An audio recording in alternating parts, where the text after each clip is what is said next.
Rule में सबसे पहले हम लोग डिस्कशन करेंगे वेन डायग्राम। वेन डायग्राम का रूल थोड़ा समझने में इजी होता है और सबसे ज्यादा पॉपुलर भी है।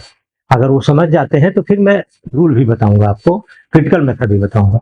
तो आइए कंक्लूजन कैसे निकालते हैं, इसके बारे में क्या क्या किन किन बातों को हमें ध्यान में रखना है, इसको एक एक करके हम लोग समझने की कोशिश करते हैं, ताकि एग्जाम में हमारा कम से कम समय में कंक्लूजन निकल जाए, हमारा आंसर निकल जाए।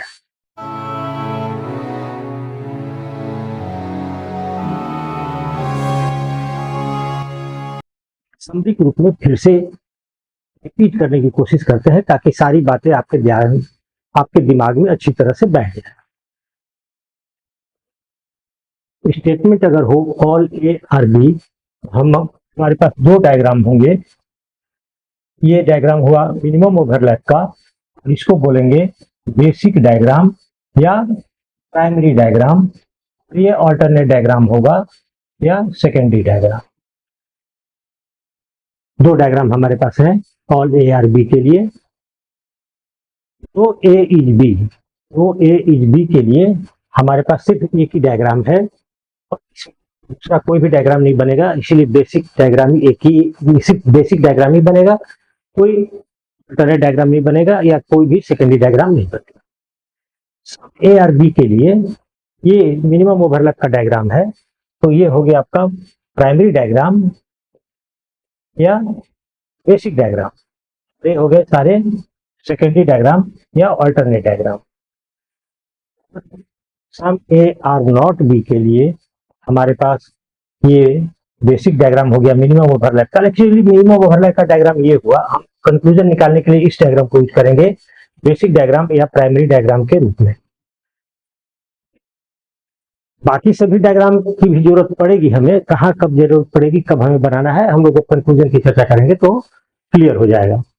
तो ये किस स्टेटमेंट पर कितने तरह का डायग्राम बनता है, इसको अच्छी तरह से अपने दिमाग में बिठा लीजिए और कॉपी में प्रैक्टिस कर लीजिए कि किस स्टेटमेंट पर क्या क्या डायग्राम बन सकता है, और कौन बेसिक डायग्राम होगा या कौन प्राइमरी डायग्राम होगा और कौन अल्टरनेट डायग्राम होगा या सेकेंडरी डायग्राम।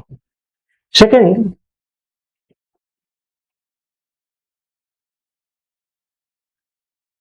दूसरी बात और आपको एक दिमाग में बिठानी है कि अगर ये स्टेटमेंट हो या कंक्लूजन हो, ये स्टेटमेंट हो या कंक्लूजन हो, तो डेफिनेटली ट्रू क्या होगा। अगर ये सही है तो ये पक्का सही होगा। ऑल ए आर बी अगर ट्रू है तो सम ए आर बी और सम बी आर ए ये भी डेफिनेटली ट्रू होगा।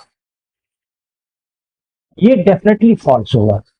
अगर ये ट्रू है तो ये कभी भी ट्रू नहीं होगा, निश्चित रूप से ये फॉल्स होगा। लास्ट में दिया गया पॉसिबिलिटी का case, may be true may be false, ये सही भी हो सकता है गलत भी हो सकता है, ये डिपेंड करेगा, हमारे पास निश्चित जानकारी इसके बारे में नहीं है। तो ए इज बी अगर ये स्टेटमेंट है तो ये डेफिनेटली ट्रू होगा। तो B is A some A are not B some B are not A, ये डेफिनेटली ट्रू होगा और ये डेफिनेटली फॉल्स होंगे। इसमें पॉसिबिलिटी का केस नहीं बनेगा। अगर ये कंक्लूजन में निकल के आता है तब पॉसिबिलिटी का केस नहीं बनेगा, या स्टेटमेंट में भी है तो इसके साथ कोई पॉसिबिलिटी का केस नहीं बनेगा। हाँ, सम ए आर बी अगर ट्रू है, या तो स्टेटमेंट हो या कंक्लूजन हो, अगर ये ट्रू है तो some B are A definitely true होगा, ये डेफिनेटली फॉल्स होंगे, और may be true may be false ये पॉसिबिलिटी का केस बनता है। Some A are not B में डेफिनेटली ट्रू कुछ नहीं होगा, क्योंकि आप लोगों ने देखा होगा इसके पीछे के डायग्राम में कि दोनों सर्किल, यहाँ पर कंप्लीट एक सर्किल दूसरे को ओवरलैप भी कर रहा है, यहाँ पर दोनों सर्किल एक दूसरे से कंप्लीटली अलग है, इसलिए इस पर कुछ भी डेफिनेट कंक्लूजन नहीं आएगा। हाँ, डेफिनेटली फॉल्स होगा ऑल ए आर बी। हम ए आर नॉट बी अगर है, all A are B definitely false होगा, निश्चित रूप से गलत होगा, और इन सब के बारे में हम कुछ नहीं बोल सकते, ये सही भी हो सकते हैं गलत भी हो सकते हैं, अनडिफाइंड भी बोलते हैं इसको, कि हमारे पास इसके लिए निश्चित जानकारी निश्चित इंफॉर्मेशन नहीं है। तो ये सारा हम लोगों ने अब तक जो कुछ भी सीखा, और एक चीज और हम लोगों ने सीखा था, ये ए टाइप है, ये ई टाइप स्टेटमेंट हुआ, आई और ओ। और डायग्राम भी बनाना हम लोगों ने सीख लिया, किस स्टेटमेंट से कौन डेफिनेटली सही होगा, कौन डेफिनेटली फॉल्स होगा, ये भी हम लोगों ने देख लिया। अब आगे हम लोग चर्चा करेंगे रूल की, और रूल में सबसे पहले हम लोग डिस्कशन करेंगे वेन डायग्राम। वेन डायग्राम का रूल थोड़ा समझने में इजी होता है और सबसे ज्यादा पॉपुलर भी है। अगर वो समझ जाते हैं तो फिर मैं रूल भी बताऊंगा आपको, क्रिटिकल मेथड भी बताऊंगा। तो आइए, कंक्लूजन कैसे निकालते हैं, इसके बारे में क्या क्या किन किन बातों को हमें ध्यान में रखना है, इसको एक एक करके हम लोग समझने की कोशिश करते हैं, ताकि एग्जाम में के साथ हमारा कम से कम समय में कंक्लूजन निकल जाए, हमारा आंसर निकल जाए। आइए अब हम लोग जानने की कोशिश करते हैं कि सिलोजिज्म के कंक्लूजन को वेन डायग्राम पर कैसे चेक करेंगे, अपना आंसर वेन डायग्राम पर कैसे निकालेंगे। तो वेन डायग्राम पर आंसर निकालने के लिए हमको 4-5 बातों का ख्याल रखना पड़ेगा।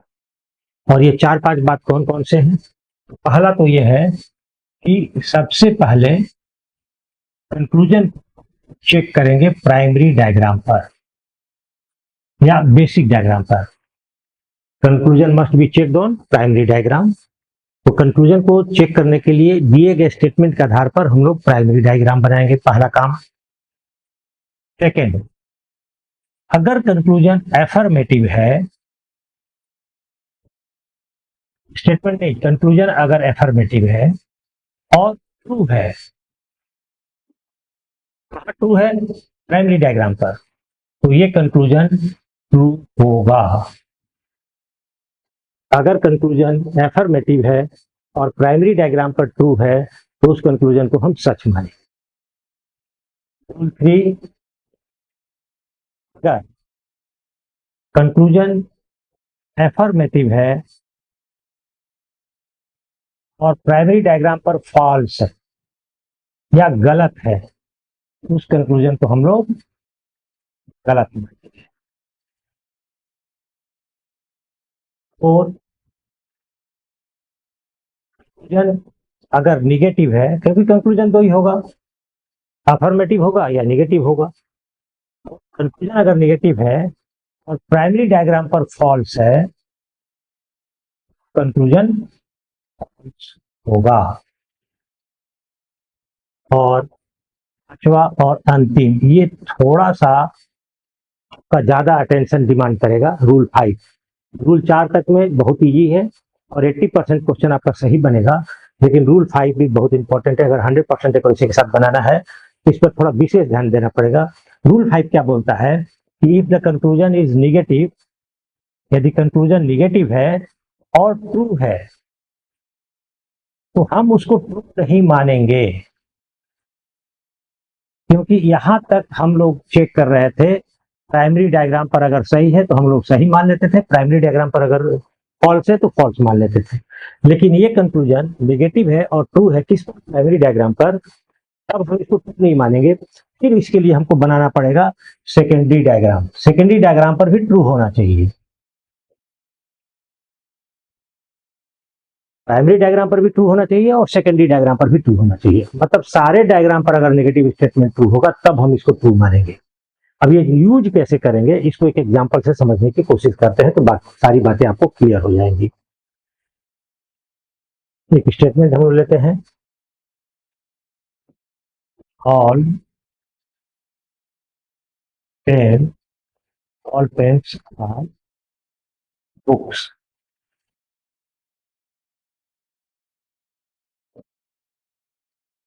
सम बुक्स आर कॉपी। ये स्टेटमेंट हो गया। Conclusion,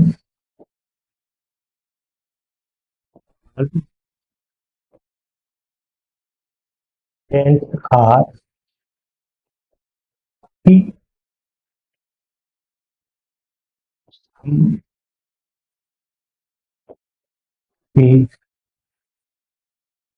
pens. और एक कंक्लूजन और ले लेते हैं। तो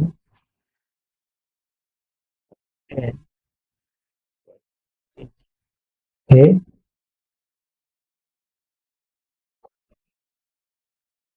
तीन स्टेटमेंट, तीन कंक्लूजन आ गए, दो स्टेटमेंट है, तीन कंक्लूजन है।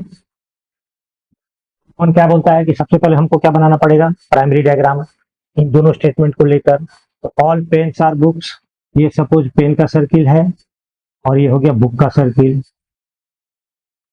All pens are books, some books are copies, some books are copies, ये मिनिमम ओवरलैप हो गया, सम बुक्स आर कॉपीज, ये हो गया मिनिमम ओवरलैप का डायग्राम। कॉपी को हम पेन तक भी ले जा सकते हैं, स्टेटमेंट हमको मना नहीं कर रहा है, लेकिन हमको मिनिमम ओवरलैप का डायग्राम बनाना है, इसलिए हम लोग इसको मिनिमम रखेंगे, भी पेन तक इसको नहीं लेके जाएंगे। ये हम प्राइमरी डायग्राम बन गया। अब कंक्लूजन इस पर चेक करते हैं। पहला कंक्लूजन क्या है, ऑल पेन्स आर कॉपीज। सबसे पहले क्या देखेंगे, ये अफर्मेटिव है कि निगेटिव है। तो ये तो अफर्मेटिव है, पहला भी अफर्मेटिव है, दूसरा भी अफर्मेटिव है और तीसरा है निगेटिव। तीन कंक्लूजन है जिसमें दो अफर्मेटिव है और एक निगेटिव है। तो पेन्स आर कॉपी अफर्मेटिव है, कंक्लूजन अगर अफर्मेटिव है और ट्रू है, इस पर पीडी पर, तब हम ट्रू मानेंगे। तो इस पर देखते हैं कि ट्रू है कि नहीं। पेन और कॉपी में कनेक्शन नहीं है, ये ट्रू नहीं है, तो क्या हो गया, अफर्मेटिव और फॉल्स हो गया। तो अफर्मेटिव है और ये फॉल्स है, तो ये कंक्लूजन हो जाएगा फॉल्स, इसको मानेंगे फॉल्स, ऑप्शन खत्म हो गया। सेकेंड, हम कॉपीज आर पेन्स, तो कॉपी और पेन में कोई कनेक्शन नहीं है, ये कंक्लूजन भी अफर्मेटिव है और फॉल्स है, तो ये कंक्लूजन भी फॉल्स हो गया। No pen is a copy, कोई भी पेन कॉपी नहीं है, ये निगेटिव है और ये ट्रू हो गया, ये निगेटिव है और ये ट्रू हो गया। फाइव के अकॉर्डिंग अब हम लोग को चलना पड़ेगा, ये निगेटिव है और ट्रू हो गया, तो अब हम लोग को रूल 5 के अकॉर्डिंग चलना पड़ेगा। अब हमको इस कंक्लूजन को सेकेंडरी डायग्राम पर भी साबित करना पड़ेगा कि सही है। लेकिन अगर सेकेंडरी डायग्राम हम बनाते हैं तो हम कॉपी तक ले जा सकते हैं, पेन तक कॉपी को ले जा सकते हैं, और जब हम सेकेंडरी डायग्राम बनाते हैं तो ये कंक्लूजन रॉन्ग हो गया, पेन और कॉपी में कोई कनेक्शन नहीं है, कनेक्शन बन गया, और जब पेन और कॉपी में कनेक्शन बन गया तो no pen is a copy, ये गलत हो गया। तो निगेटिव है, ट्रू है और एसडी पर ये फॉल्स हो गया, एसडी पर फॉल्स हो गया तो भी ये भी फॉल्स हो गया, मतलब तीनों ही कंक्लूजन हमारा गलत हो गया। दो कंक्लूजन जो अफर्मेटिव था वो प्राइमरी डायग्राम पर गलत हुआ, और एक कंक्लूजन जो नेगेटिव था जिसके लिए हमको बनाना पड़ा क्या, सेकेंडरी डायग्राम, तो उस पर ये गलत हो गया। तो तीनों डायग्राम, तीनों कंक्लूजन गलत हो गए। और इस पर अगर कंक्लूजन दिया हुआ रहता कि सम बुक्स आर पेन्स, अगर इसमें एक चौथा कंक्लूजन हम यहां डाल देते हैं कि some books are pens, books are pens, अगर ये रहता तो सम बुक्स आर पेन, यहाँ पर सही है, बुक और पेन में कनेक्शन है, तो ये कंक्लूजन सॉरी अफर्मेटिव है और ट्रू है, तो उस हिसाब से रूल 2 के अनुसार ये ट्रू हो जाएगा। तो इन चारों में से सिर्फ एक कंक्लूजन चौथा सही हुआ, क्योंकि चौथा कंक्लूजन अफर्मेटिव भी है और ट्रू भी है। कंक्लूजन अगर अफर्मेटिव होगा, ट्रू होगा, तो हम उसको ट्रू लेंगे। तो अब कुछ प्रीवियस ईयर क्वेश्चंस का प्रैक्टिस हम लोग करेंगे वेन डायग्राम पर। इसमें एक और कंसेप्ट बचा हुआ है आइदर और का, तो आइदर और का कंसेप्ट कैसे यूज करेंगे और इसको प्रीवियस ईयर पर किस तरह से सॉल्व करेंगे। तो अब हम लोग प्रैक्टिस सेशन स्टार्ट करेंगे, कम से कम 15-15 क्वेश्चन 2-2 दिन अगर प्रैक्टिस कर लेते हैं तो आपका एक कंसेप्ट आ जाएगा। उसके बाद जम के प्रैक्टिस कीजिए, आसानी से आपको ये चैप्टर समझ में आ जाएगा। तो अब बच गया हमारे पास आइदर और का कंसेप्ट और पॉसिबिलिटी का कंसेप्ट। पॉसिबिलिटी का कंसेप्ट बहुत आसान है, पॉसिबिलिटी के कंसेप्ट में टाइम बिल्कुल नहीं लगेगा, बट आइदर और का थोड़ा सा समझना पड़ेगा। नेक्स्ट सेशन में हम आइदर और का एक्सप्लेन करेंगे। Thank you very much.